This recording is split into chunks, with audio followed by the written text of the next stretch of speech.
Hello everyone, good morning. আশা করছি আপনারা সবাই ভালো আছেন, সুস্থ আছেন, আর আমিও বেশ ভালো আছি। আমার আরও একটু নতুন ভিডিওয়ে আপনাদেরকে জানাই স্বাগত। আজকের আকাশটা হালকা একটা মেঘলা ভাব, সেই কারণে ছেলেকে বাড়ির মধ্যে সোয়েটার টুপি একটু পরিয়ে রাখছিলাম, আর ওকে ঝুড়ি ভাজা দিয়ে বোস করিয়ে রাখছিলাম যাতে কিছুক্ষণ শান্ত থাকে। ব্রাশ কিন্তু করিয়েছি, রোজ আর ব্রাশ করানোটা তোমাদেরকে দেখালাম না। এই যে চাথালটা দেখতে পাচ্ছ, জামা কাপড় মিলে রেখেছি। এই চাথালটা আমার একটি খুব প্রিয় জায়গা। এই উঠোনটা কিন্তু আমাদের বাড়ির পেছনের গেট, আর বাড়ির সামনের গেটটা ব্যবহার আমি খুব করিই না, খুব কম। এখানেই বেশিরভাগটা আমি পড়ে থাকি, সেই জন্য এটা আমার প্রিয় জায়গা হয়ে দাঁড়িয়েছে।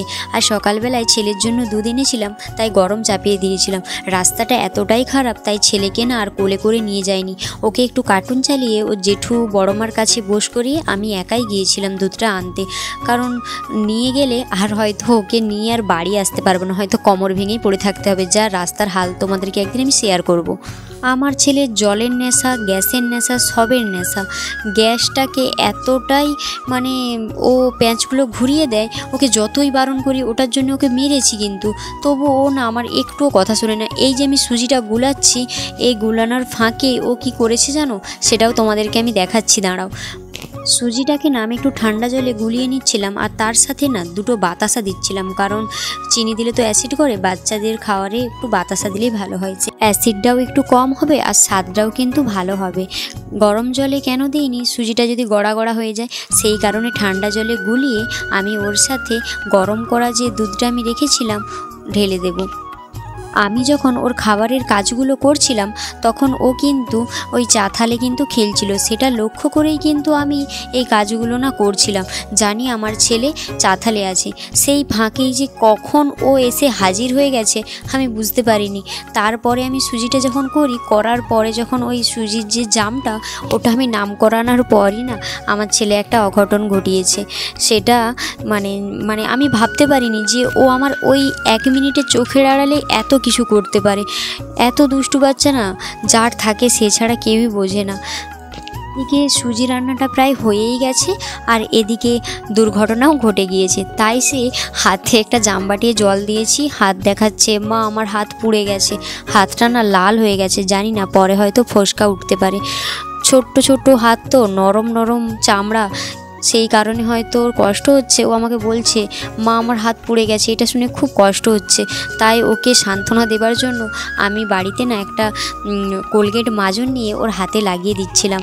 ছোট বাচ্চার যে কি মলম ওকে পোড়ানোর মলম লাগাবো বুঝে উঠতে পারিনি, তাই ঠান্ডা জলে হালকা জাম বাটিয়ে তো হাত ডুবালো, তোমরা তো সেটা লক্ষ্য করেছো। তারপরেই আমি কিন্তু ওকে মলম বলে মাজনটাই লাগিয়ে দিলাম। দুর্ঘটনা যে কখনো বলে আসে না, সেটাও প্রমাণ হয়ে গেল। ওকে এত নজরে নজরে রাখার পর ও ঠিক গ্যাসের হাত লাগিয়ে দিল। ওর হাতে পোড়াটা দেখে খুব কষ্ট হচ্ছিল, কিন্তু না পোড়াটা দেখা যাচ্ছিল না, শুধু লাল হয়েছিল। হয়তো 2 দিন বা 1 দিন পরে হয়তো বুঝতে পারবো ফসকা উঠে বা কি। অনেক সময় হালকা তাপ লাগলে ফসকা ওঠে, আর অনেক সময় বেশি হলে তখন ঢুলিয়ে দেখা যায়। এই যে মাজনটা লাগিয়েছি তোমাদেরকে দেখাচ্ছে, দেখে নাও। ও একটু কান্নাকাটি করায়, ওকে ভোলানোর জন্য আমি একটু চাথালে ওর সাথে হাঁটি হাঁটি পাপা করেছিলাম, আর ওকে বলছিলাম, বাবু টাটা করে দাও বন্ধুদের। আর এদিকে আমি রান্নায় আলু কুড়ে ভাজা যেটাকে বলে, সেই বড়া ভাজাটা করেছিলাম। আর মাংস না বাবা পাঠিয়েছিল, আমার জন্য একটা লেগ পিস পাঠিয়েছিল, তাই ভেবে নিলাম যে একটু কষা কষা মাংস করে নেব, আর আলু বাটা ভাজা ভাত হবে। মাংসটার কালার ঠিক এই এসেছে। রোজ রোজ একই রেসিপি তোমাদেরকে আর ভেঙে দেখাতে আমার আর ভালো লাগে না, তাই একদম ডাইরেক্ট রান্না করেই দেখিয়ে দিলাম। যখনই না বাড়িতে কোনো সবজি না থাকে, মাংস দোকান হয়ে যাওয়ার কারণে বাবা হোক মা বলে, কিছুটা মাংস পাঠিয়ে দাও, রান্না করে নেব। তাই বাবার জন্য একটু কষা তুলে রাখছিলাম। বাবা মাংস কাটে বলে না, মাংস না ঝোলের একদমই খেতে পারে না, আর আমি আর মা বেশিটাই খাই। বাবার জন্যই আলু বাটা ভাজাটা বিশেষ করে করেছিলাম, আর এই কষাটা তুলেছিলাম বাবা খালি মুখে খাবে বলে, কারণ এই যে ঝোলটা হয় না, ঝোলের গন্ধটা না নিতে পারে না, আমাদের জন্য ভেবেই একটু হয়তো খেয়ে নেয়। আর এদিকে আমার মাংস কষা হয়ে গেছে, ঝোলে আলুও দিয়ে দিলাম, জল দিয়ে দিলাম, আর আমি ঢাকনা চাপা দিয়ে এবার রান্নাঘরে যেই বাসনগুলো এলোমেলো হয়ে পড়ে আছে, শকুন লেগে আছে, সেগুলো আমি বলি ধুয়ে নিই, কাজটা আমার কমে যাবে। এই সময় যদি কিছু বাসন আমি কমিয়ে রাখি, তাহলে কিন্তু আমাকে আর বিকেলবেলা বেশি বাসন ধুতে হয় না। একেই বলে বলে জানো তো ভাগ্য খারাপ, হঠাৎ করে মাংসের ঝোল তুলেছি আর গ্যাস শেষ হয়ে গেছে। এরকম হলে কী যে বিরক্ত লাগে সেটা তো তোমরাও জানো, যাদের হয়েছে, যাদের সাথে বিশেষ করে। আর এদিকে আমার ছেলে সন্ধেবেলায় আমাদের সাথে মতি গাঁথতে বসে গেছে। দেখো এইটুকু ছেলে 3টে মতি গেঁথে ফেলেছে, এখনও গাঁথবে, সোজা সোজা করেই তুলছে। এবারে ভাবছি মতি চাষটাও আর একটু বাড়িয়ে দিতে বলেছি মাকে। সারাদিন এত বকাঝোকা করলাম, সন্ধেবেলা এমন শান্ত হয়ে মতি গাঁথছে, দেখলে যেন মায়ায় পড়ে যায় ছেলের। দুষ্টু বাচ্চাগুলো যখন হঠাৎ করেই শান্ত হয়ে সব কথা শোনে বা কাজ করে, তখন দেখবে নিজেই একটা অন্যরকম ফিল হয় যে আমার ছেলেটা শান্ত হয়ে গেল। আর এদিকে কাজ না থাকায় আমার ছেলেকে ওর এক ছোটো পিসি ওকে বউ সাজিয়েছে, সেটা দেখাতেই চলে এলো। আমার ছেলেকে বউ সাজে কেমন লাগছে তোমরা কিন্তু আমাকে কমেন্টে জানাবে।